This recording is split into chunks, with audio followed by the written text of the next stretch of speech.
নমস্কার বন্ধুরা, elegant blogger চ্যানেলে আপনাদের সবাইকে স্বাগত জানাই। তো আজকে আমার বাড়িতে একটা অমাবস্যা পুজো রয়েছে, তো সেই কারণে আমি সারাদিন কি করছি না করছি আপনাদের সাথে শেয়ার করব। তো আমার সঙ্গে আপনারা সারাদিন থাকবেন এবং আমি কি করছি না করছি সেটা সম্পূর্ণ দেখবেন এবং ভালো লাগলে অবশ্যই ব্লগটাতে লাইক কমেন্ট শেয়ার করবেন। তো চলুন, এখন প্রায় 11টা বাজে, আমি ব্লগটা এখন থেকে স্টার্ট করছি আপনাদের সাথে। চলুন বন্ধুরা, আপনাদের সাথে শেয়ার করে নিই আমার বাড়িতে কী কী ঠাকুর আছে।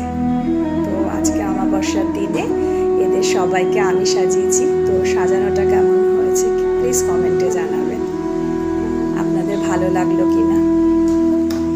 তো প্রথমেই আসি, ইনি হচ্ছে আমাদের বাড়ির শিব ঠাকুর এবং এর নাম লোকেশ্বর। আর পাশে আছে জয় বাবা লোকনাথ, এছাড়া আছে বজরংবলী, গুরুদেব, গণেশ, এছাড়াও আছে মা শারদা, শ্রীরামকৃষ্ণ, স্বামী বিবেকানন্দ, দুর্গা, লক্ষ্মী, এছাড়া আছে আমাদের প্রতিষ্ঠিত দেবী মা কালী। মা কালী আমাদের প্রতিষ্ঠিত দেবী। তো অমাবস্যার দিনে আমি মা কালীর কাছে প্রার্থনা করি সবাইকে ভালো রাখুক, সুস্থ রাখুক। এছাড়াও আছে ওখানে রাধাকৃষ্ণ, গোপাল, গৌর নিতাই এবং অন্যান্য ঠাকুর, জগন্নাথ, বলরাম, সুভদ্রা, আরও অনেক ঠাকুর রয়েছে। আর রয়েছে আমার দিদি শাশুড়ি, ইনি মা কালীকে পেয়েছিলেন এবং পুজো আর্চা করতেন ঠাকুরের। তো উনি বহুদিন হলো আমাদের মাঝে আর নেই। তো এখন বর্তমানে আমরা বাড়ির সবাই মিলেই পুজোটাকে করি এবং পরিচালনা করি। তো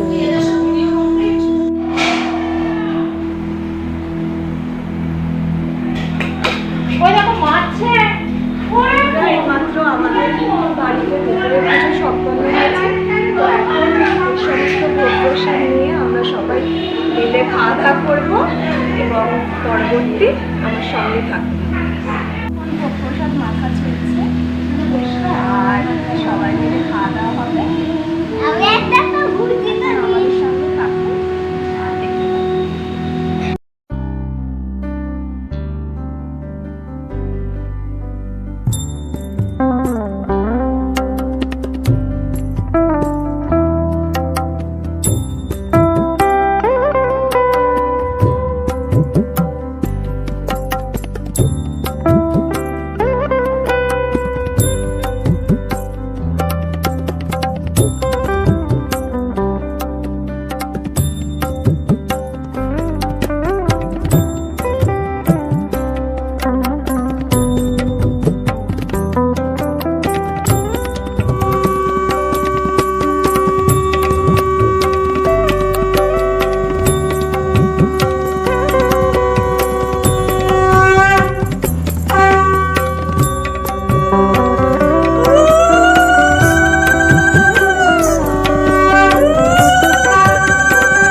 এইমাত্র আমার বাড়ির পুজো শেষ হলো এবং এখন সবাইকে প্রসাদ দিয়ে আমরা নিজেরাও প্রসাদ পাবো।